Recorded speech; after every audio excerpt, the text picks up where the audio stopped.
L'objectif de cette soirée, c'est en partenariat donc avec l'ALE de démystifier et d'expliquer ce que sont les smart grids et plus spécifiquement bien sûr pour Lyon, ce qu'est le projet Greenlist et pourquoi il est tout à fait intéressant pour des expérimentateurs lyonnais de participer à ce projet et de découvrir à travers ça tout l'intérêt qu'il y a pour eux à utiliser des technologies performantes pour mieux maîtriser leur énergie. Alors Smart Grid, en fait, oui, c'est le système électrique intelligent, on va dire. C'est la réunion, s'il fallait essayer de le qualifier un peu plus, d'un réseau électrique et puis d'un réseau de télécommunications. Et l'idée, au fond, c'est de mettre de l'intelligence dans ce système pour que demain, ce système électrique intelligent, il rende de meilleurs services à tout le monde, à tous les acteurs. Bien évidemment aux acteurs, je dirais, techniques qui pilotent ce réseau, les gestionnaires de réseau, aux producteurs d'électricité qui de plus en plus se décentralisent, aux fournisseurs d'énergie, et là GDF Suez est bien au fait, et puis ne l'oublions pas au client final, parce que un système comme celui-là qui va jusqu'à l'aval compteur et qui ne bénéficierait pas aux clients, ça ne serait pas satisfaisant.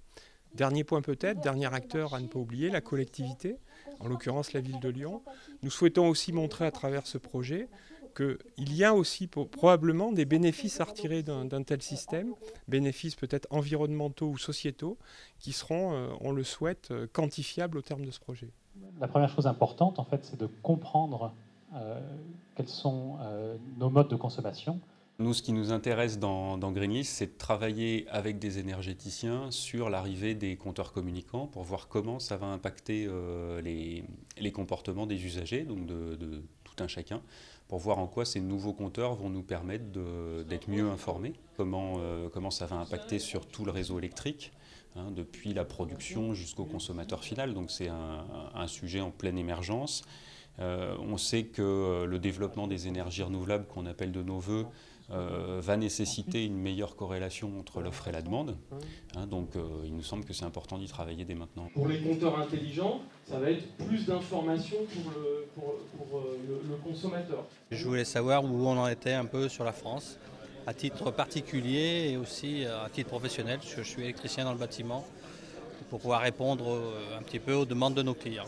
Je travaille dans le domaine de l'énergie et en particulier sur le sujet des smart grids au niveau du bâtiment, dans un bureau d'études dans le bâtiment. Donc c'était à titre professionnel que je voulais en apprendre un peu plus sur Greenlist. Surtout par curiosité, faire un petit peu un état de l'art de ce qui se passait dans les smart grids. On entend souvent parler, on ne sait pas forcément ce qu'il y a derrière. Donc très intéressant, différents points de vue, une bonne réunion. Moi je suis assez sensible aux problèmes environnementaux. Je m'intéresse pas mal à la production d'énergie, la manière dont elle est distribuée et tout.